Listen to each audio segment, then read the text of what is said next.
আমার প্রশ্ন হইল মাওলা, আপনি পরীক্ষায় পাশ করার জন্য, উত্তীর্ণ হওয়ার জন্য, জান্নাতে পৌঁছার জন্য আপনি আমারে কি কি ব্যবস্থাপনা দিলেন? বই কই, সিলেবাস কই, শিক্ষক কই, কাগজ কই, কলম কই, খাতাপত্র কই, এগুলো কই?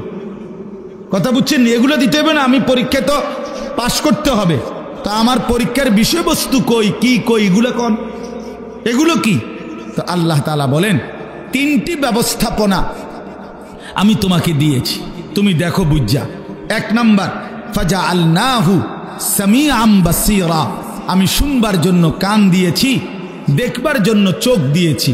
তাফসীরের মধ্যে লিখছে মূলত এই দুইটা অঙ্গ আল্লাহ মিসাল স্বরূপ, উদাহরণ স্বরূপ বলছে। অর্থ হইল তোমাকে মাথার চুল থেকে পায়ের নখ পর্যন্ত, বাহির এবং ভিতর এমন একটা শরীর আমি আল্লাহ দিয়েছি। আল্লাহ বলে, কসম বান্দা, যতগুলো হুকুম আমি করেছি, যতগুলো নিষেধ আমি করেছি, প্রতিটা হুকুম পালন করা, প্রতিটা নিষেধ বর্জন করার 100 ভাগ যোগ্যতা আমি আল্লাহ দিয়েই তোমার এই শরীরটা বানাইছি। এমন একটা হুকুম আমার নাই যেটা তুমি পারবা না, এটা নাই। এমন একটা নিষেধ নাই যেটা তুমি বাঁচতে পারবা না, এমন কোনো বিষয় আমি তোমার দেহের মধ্যে দেই নাই। কথা বুঝছেন? আমার কোমর বাঁকা হয়, এই জন্য রুকু করতে বলছে। আমার কোনুই, হাঁটু, কোমর সব কিছু ভাঙ্গা নিচের দিকে যাওয়া যায়, এই জন্যই সেজদা দিতে বলছে। যদি আমার তাল গাছ বানাইয়া কইতো সেজদা দিতে, তাইলে না জুলুম হইতো? কথা বোঝেন নাই? তো আমার দেহে আল্লাহ তাআলা আল্লাহকে মানার যোগ্যতা দিয়েছেন কিনা? কথা বলেন না কেন? ইসলামী শরীয়তের একটা বিধান বলেন যেটা আমার দেহের সাথে মানানসই নয়, কি সেটা? নাই, এমন কোনো বিধান নাই। যিনি নারীর দিকে তাকাইছেন তো চোখ সামনে পড়ছে মহিলার দিকে। এখন যদি এমন হইতো একবার কোনো মহিলার দিকে নজর পড়লে আমার চোখ আর নিচের দিকে নামাইবার সিস্টেমে নাই, এমন চোখ নিচের দিকে নামানো যায়? তো যায়। তো আল্লাহ তাআলা যেটা নিষেধ করছেন, ভিন নারী দেখো না, তো সেটা মানার যোগ্যতা শরীরের মধ্যে দিছেন কিনা? এই সোজা কথা, এটি সারা রাত উদাহরণ দেওয়া যাবে।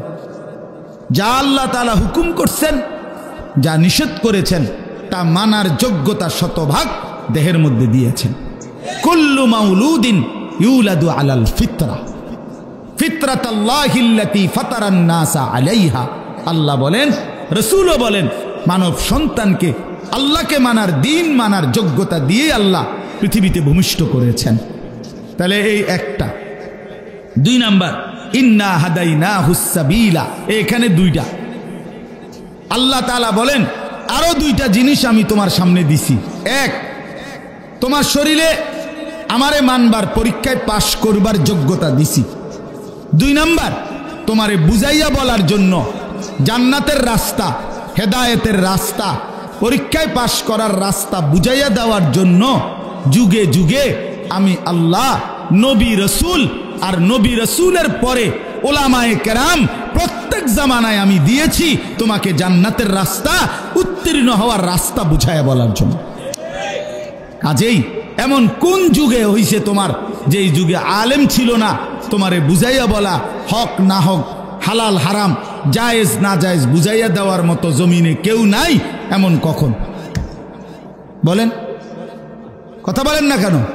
তাইলে কি আল্লাহ তাআলা বলেন, এই দ্বিতীয় ব্যবস্থা হলো আমি আল্লাহ নবী রসুল এবং নবী রসুলের পরে ওলামায়ে কেরাম দিয়ে তোমার হেদায়েতের রাস্তা বুঝাইয়া দেওয়ার যাবতীয় ব্যবস্থা আমি করেছি। 3 নাম্বার, আমি তোমাকে বুঝবার জন্য সরাসরি আমার আসমানি কিতাবই তোমার সামনে রাখছি। এই যে ধরো, এটা নাও। তো আল্লাহ তাআলা বলেন, মানার যোগ্যতা দিছি শরীরে, বুঝাইয়া বলার জন্য নবী রসুল ওলামা দিয়েছি, বুঝবার জন্য কিতাব দিয়েছি। এবার সমস্যা কি কর? বলেন ভাই, বুঝলে বলেন একজন ভাই, যে এবার কি অসুবিধা? কথা বুঝছেন কিনা? এবার আল্লাহ বলেন, ইম্মা শাকিরান ওয়া ইম্মা কাফুরা। এবার শুধু আমি দেখব, সব ব্যবস্থাপনা আমি দিয়েছি। বুঝাইয়া বলার জন্য ওলামা আছে, বুঝবার জন্য কিতাব আছে, মানবার যোগ্যতা শরীরের মধ্যে আছে। এবার আমি শুধু দেখব তুমি বান্দা আমার অনুগত নাকি অবাধ্য। ইম্মা, কি মিল কোরআনে বলছেন, কি সুন্দর, ইম্মা শাকিরান ওয়া ইম্মা কাফুরা। এবার দেখব তুমি কৃতজ্ঞ না অকৃতজ্ঞ, অনুগত নাকি অবাধ্য।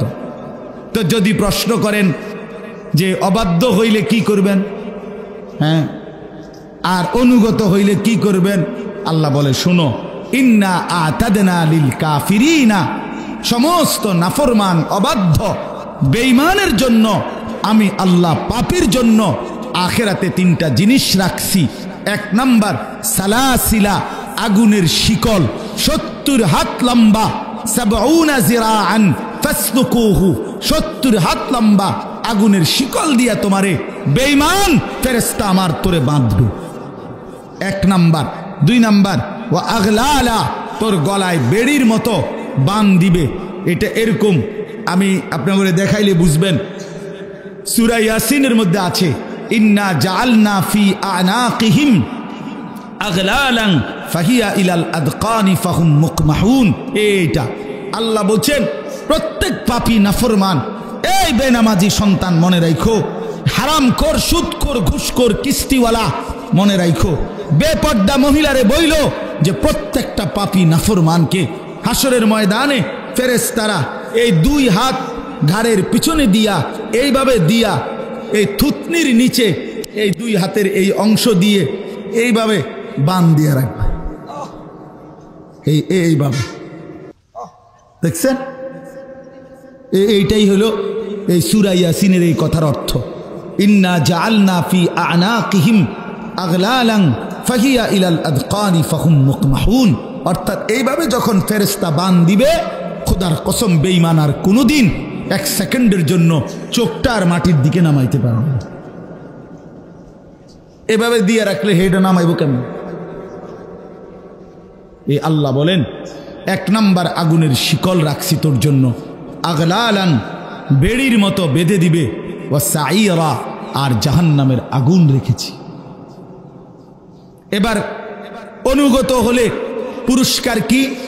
এই পুরস্কার আল্লাহ বলেন, ইন্নাল আবরারা ইয়াশরাবুনা মিন কাসিন কানা মিজাজুহা কাফুরা আইনান ইয়াশরাবু বিহা ইবাদুল্লাহ।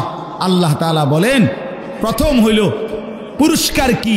অনুগত হইলে আল্লাহ বলে প্রথম পানি দিয়ে শুরু করি, বুঝেন নাই কথা? প্রথম কি দিয়ে শুরু করি? পানি দিয়ে, পানীয় দিয়ে শুরু করি। আল্লাহ বলেন আমার অনুগত বান্দাকে পান করানো হবে এমন পাত্রের পানীয়, যেই পাত্রের প্রত্যেক পানির সাথে আমি আল্লাহর জান্নাতে একটা ঝর্ণা আছে, স্পেশাল ঝর্ণা, যেটার নাম হচ্ছে কাফুর। ওই কাফুর ঝর্ণা থেকে মিশ্রিত পানি মিশিয়ে আমার বান্দাকে প্রতি গ্লাস, প্রতি জগে পানীয় পান করানো হবে। ইউফাজ্জিরুনাহা তাফজীরা, আমার বান্দা নিজ হাতে সেই ঝর্ণার পানি প্রবাহিত করবে, দাঁড়ি করব। কোরআন শরীফে আছে, এক কথাই বলি তাইলে সহজে বুঝবেন। আল্লাহ বলেন আমার জান্নাতি বান্দার মেহমানদারিটা কেমন হবে। আল্লাহ একটা অসাধারণ আয়াতে বলছে, লাহুম মা ইয়াশাউনা ফিহা ওয়া লাদাইনা মাজিদ। আল্লাহ বলে আমার বান্দা জান্নাতে যা চাইবে তাই পাবে, তা তো দেয়া হবেই, তবে বান্দায় আমার সিনেই কয়ডা, বলবেই কয়ডা, হেইতে সিনেই কি সে বলা শেষ করলে আমি আল্লাহ এবার আমার কাছে আরো অসংখ্য কোটি কোটি নিয়ামত আছে, এবার সেগুলো আমি তাকে দেব। লাহুম মা ইয়াশাউনা ফিহা ওয়া লাদাইনা মাজিদ। আল্লাহ বলবেন ফেরেশতাকে এবার আমার গুলো দাও। বান্দা তো চাইছে আপেল মালটা, সে তো চিনেই এই 2-4টা। আমার বান্দা বলছে ড্রাগন মালটা, দাও সেগুলো আগে দাও। তো ফেরেশতা বলবে দোস্ত আর কিছু বলবেন না। জান্নাতি বলবে ভাই সাহেব আমি এর থেকে বেশি কিছু জানি না, জানি না। হ্যাঁ, এক সাহাবী তারিখের মধ্যে আছে, এক যুদ্ধের ময়দানে শাহজাদি, ওই সম্রাটের মেয়ে খ্রিস্টান, সে উনি গনিমতের মাল হিসাবে উনার বন্টনে পাইছে।